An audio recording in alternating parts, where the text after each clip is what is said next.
Praise the lord dear family. प्रभु यीशु मसीह के बहुमूल्य और पवित्र लहू के द्वारा आप पर बड़ी बड़ी आशीषें आएंगी। आमीन आमीन।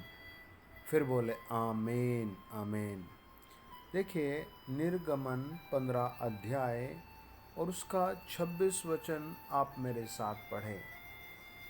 लिखा है, यदि तू अपने परमेश्वर यहोवा का वचन तन मन से सुने और जो उसकी दृष्टि में ठीक है वही करे और उसकी आज्ञाओं पर कान लगाए और उसकी सब विधियों को माने, तो जितने रोग मैंने मिस्रियों में भेजे हैं उनमें से एक भी तुझ पर न भेजूंगा, क्योंकि मैं तुम्हारा चंगा करने वाला यहोवा हूँ।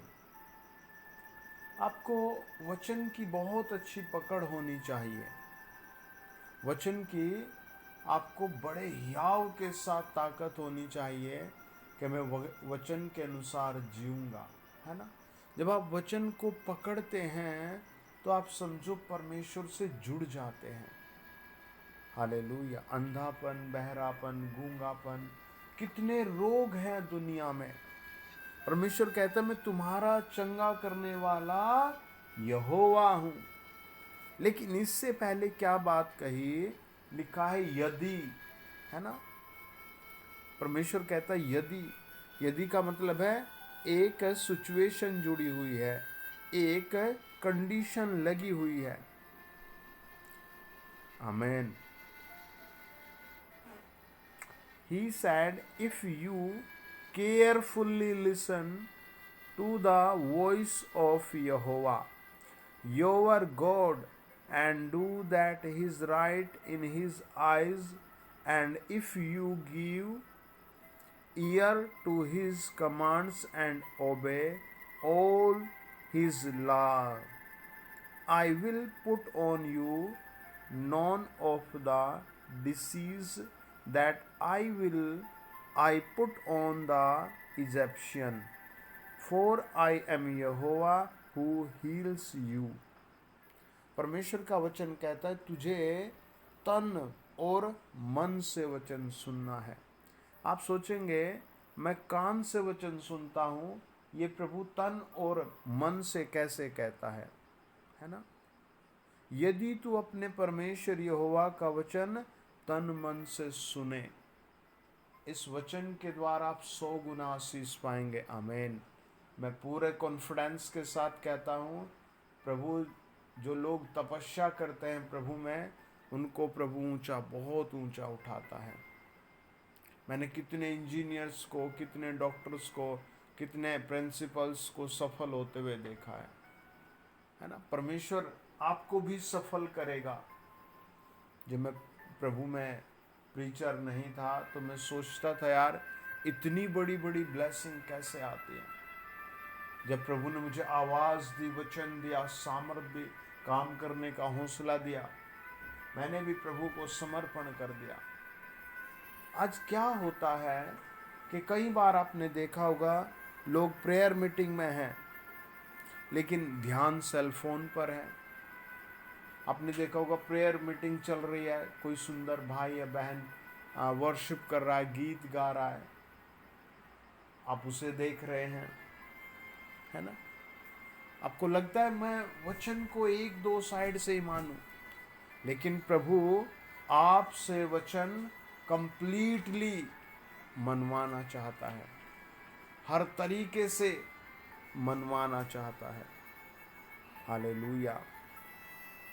वचन बताता है, यदि तू अपने परमेश्वर यहोवा का वचन तन मन से सुने और जो उसकी दृष्टि में ठीक है वही करे और उसकी आज्ञाओं पर कान लगाए और उसकी सब विधियों को माने, तो जितने रोग मैंने मिस्रियों पर भेजे उनमें से एक भी तुझ पर न भेजूंगा, क्योंकि मैं तुम्हारा चंगा करने वाला यहोवा हूँ। ये प्रभु ने प्रॉमिस दिया, वादा किया।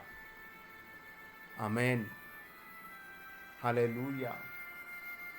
आपने कई बार देखा होगा लोग शुरू में बहुत जज्बे के साथ प्रभु के गीत गाते हैं, जज्बे के साथ संगति में आते हैं, लेकिन फिर वो बस गायब हो जाते हैं। क्यों?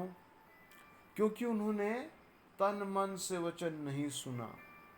वो तो बस ऐसे देख कर आए थे और उनकी कोई इच्छा नहीं थी कि हम परिश्रम करें। आपने कई बार देखा हो, कुछ लोग कभी वहाँ जुड़ते हैं, कभी वहाँ जुड़ते हैं, कभी वहाँ गिरते हैं, कभी वहाँ उठते हैं, है ना। वो स्टेबल नहीं हो पाते प्रभु में। यीशु मसीह पर वो बिलीव नहीं कर पाते, यीशु मसीह को पकड़ नहीं पाते। स्टेबल जुड़ना, यीशु मसीह से जुड़ना, पूरा आसरा शब्द बार बार भजन कहता है, मैं तेरा आसरा लेता हूँ प्रभु, मैं तेरा भरोसा लेता हूँ।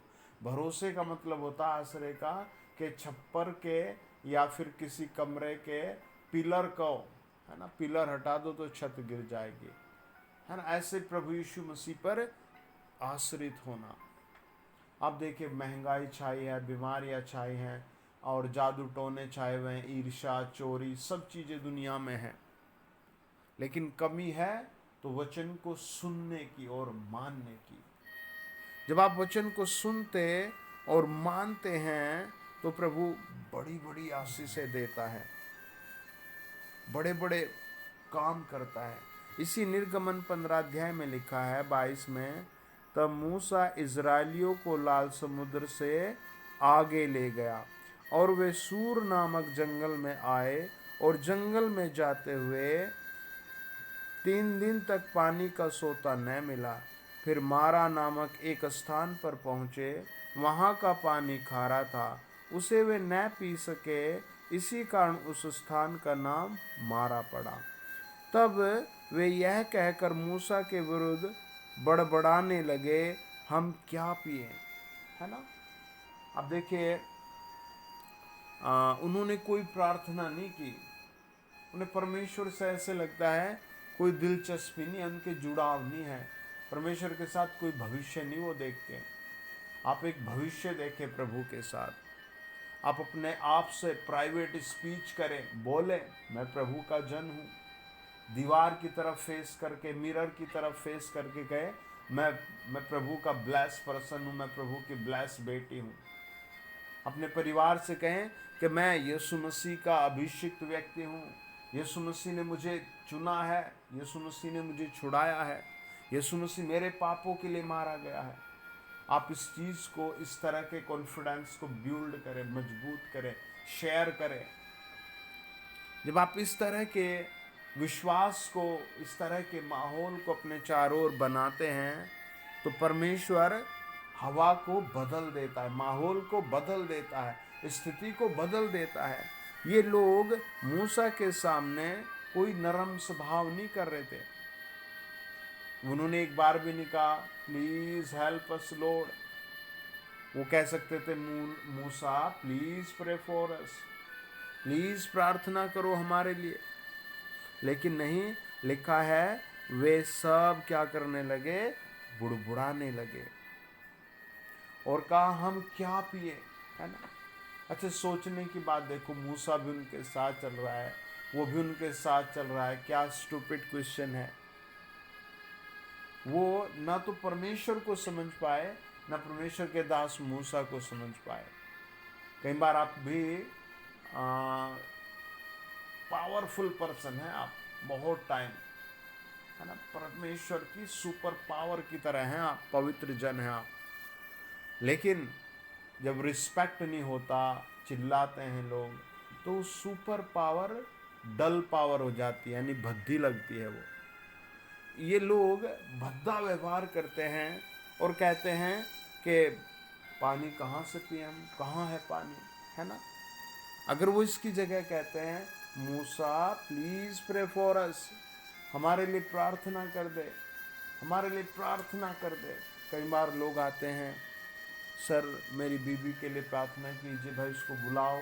अरे वो आना नहीं चाहती, क्यों नहीं आना चाहती, वो तो कुछ और काम में बिजी है।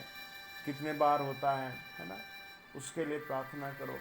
यू हैव हार्ट, तुम्हारे पास दिल है, लेकिन परमेश्वर के पास भी एक फीलिंग और दिल है।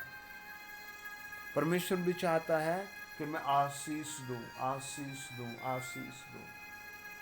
अगर आप ध्यान से देखें, योना की पुस्तक है, प्रभु ने एक अध्याय में योना को कहा, कम है यार, यहाँ आजा, प्लीज आजा मूसा। वो योना, और योना आया, और प्रभु ने कहा जाओ उस नगर में को, ये नगर 40 दिन बाद समाप्त हो जाएगा। योना दूसरी जगह भागता है, और भागते भागते मछली के पेट में चला जाता है, धीरे से मौत के मुंह से बचता है, प्लस बहुत सारा नुकसान हो जाता है, लेकिन रो रो कर प्रार्थना करता है। 2 अध्याय का 1 से लेकर 11 वचन लिखा है। वो परमेश्वर से बार बार क्लेम करता है, प्रभु उस पर दया करता है। 3 अध्याय में वो नीनवे में पहुंचता है और वहाँ प्रचार करता है, लोग प्रचार पर विश्वास करते हैं, और फिर क्या करते हैं, पूरा सारे धर्मों को छोड़कर संपूर्ण रीति से प्रभु पर आश्रित हो जाते हैं। 4 अध्याय में योना गुस्सा हो जाता है और कहता है, प्रभु तूने एक को भी नहीं मारा, है ना प्रभु, तूने तो एक को भी नहीं मारा, मैं क्या मुंह दिखाऊंगा अब लोगों को। परमेश्वर ने उससे कहा, मैं उन्हें प्यार करता हूँ, मेरे बच्चे हैं, मेरे बेटे बेटी हैं। आप भी यीशु मसीह नासरी के बेटे और बेटी हैं, आप भी यीशु मसीह के पवित्र जन हैं, आप भी यीशु मसीह के ब्लेस पर्सन हैं। आमीन। वो ब्लेसिंग कब आएगी, वो ब्लेसिंग कब फील होगी, जब आप इस बात को लॉन्च करेंगे, बोलेंगे, समझेंगे कि आप प्रभु के पवित्र जन हैं। नरमता से कहेंगे, प्रभु मुझ पर दया करो, प्रभु मेरी ये कमी घटी पूरी करो, है ना।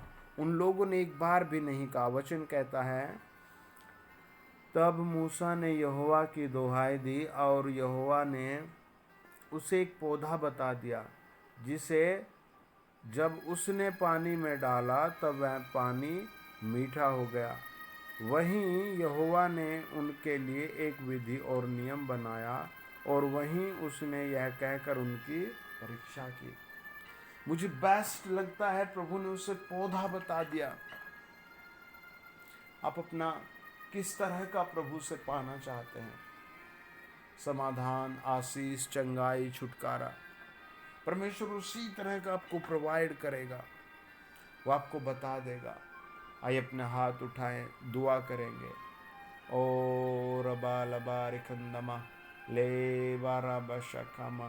प्रभु ब्लेस कर मेरे हर जॉइनर को, इस चैनल पर जुड़े हुए हर व्यक्ति को, प्रभु वॉच करने वाले को, शेयर करने वाले को ब्लेस करो in the name of Jesus. हर एक दुष्ट आत्मा चली जाए, बीमारी चली जाए, समस्याएं चली जाए, और सुपर शांति और चंगाई प्राप्त करें, तरक्की प्राप्त करें, यीशु मसीह के नाम से, आमीन।